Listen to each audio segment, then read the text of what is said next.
di sini saya akan menjelaskan pro lingkup yang ada di PTUN.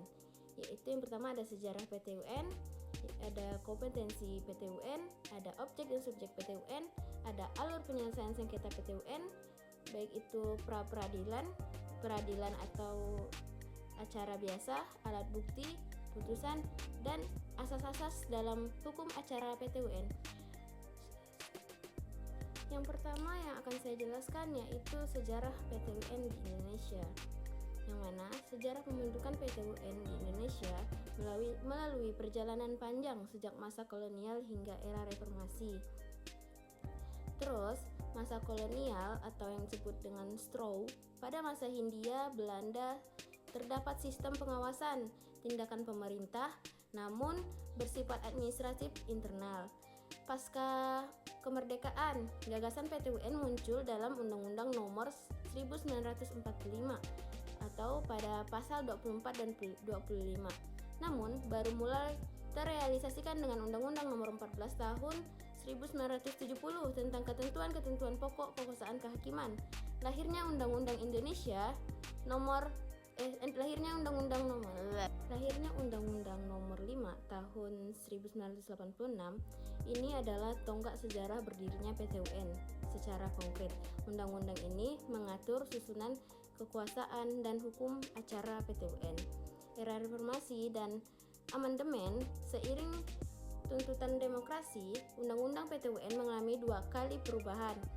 Undang-Undang Nomor 9 Tahun 2004 memperkuat independensi peradilan di bawah Mahkamah Agung atau satu atap. Terus, Undang-Undang Nomor 51 Tahun 2009 pengawasan dan eksekusi putusan.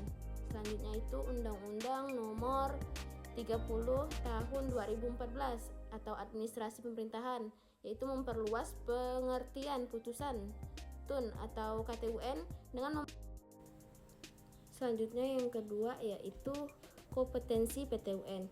Kompetensi PTUN atau kewenangan PTUN dibagi menjadi 2, yaitu kompetensi absolut dan juga relatif.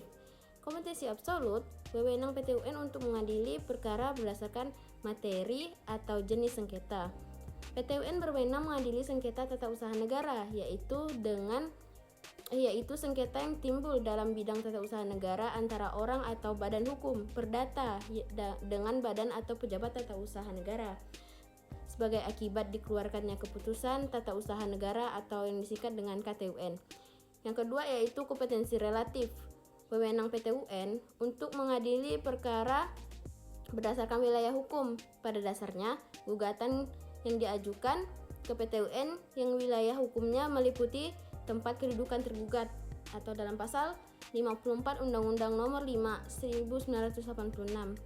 Yang ketiga yaitu bagian objek dan subjek PTUN, yang mana objek PTUN secara tradisional Undang-Undang Nomor 5 1986 objeknya adalah keputusan tata usaha negara atau KTUN yang bersifat konkret, mana tidak abstrak atau wujudnya tertentu. Terus individual ditunjukkan kepada subjek hukum tertentu. Terus final, sudah pasti dan menimbulkan akibat hukum. Selanjutnya itu ada pada subjek PTUN, yang mana subjek PTUN terbagi menjadi 2, yaitu penggugat dan tergugat. Penggugat, orang atau badan hukum perdata yang kepentingannya dirugikan oleh suatu KTUN. Sedangkan tergugat, badan atau pejabat tata usaha negara yang mengeluarkan keputusan atau melakukan tindakan berdasarkan wewenang yang ada padanya. Yang keempat yaitu ada alur penyelesaian sengketa PTUN. Proses di PTUN memiliki karakteristik unik dibandingkan peradilan perdata biasa. Yang pertama yaitu tahap pra-peradilan atau prosedur khusus, yang mana upaya administratif itu sebelum ke pengadilan, penggugat wajib menempuh prosedur keberatan atau banding administratif di internal instansi pemerintahan jika tersedia. Selanjutnya itu rapat pemusyawaratan atau dismissal proses. Ketua pengadilan berwenang memutuskan melalui penetapan bahwa gugatan penetapan tidak dapat diterima atau tidak berdasarkan berdasar, misal bukan wewenang PT UN. Terus pemeriksaan persiapan, wajib memberikan arahan kepada penggugat untuk melengkapi gugatan yang kurang jelas atau tidak lengkap. Nah, terus yang kedua itu ada peradilan atau acara biasa. Pembacaan gugatan dan jawaban tergugat. Yang pertama itu ada replik, tanggapan penggugat atas jawaban tergugat. Ada duplik, tanggapan tergugat atas replik penggugat.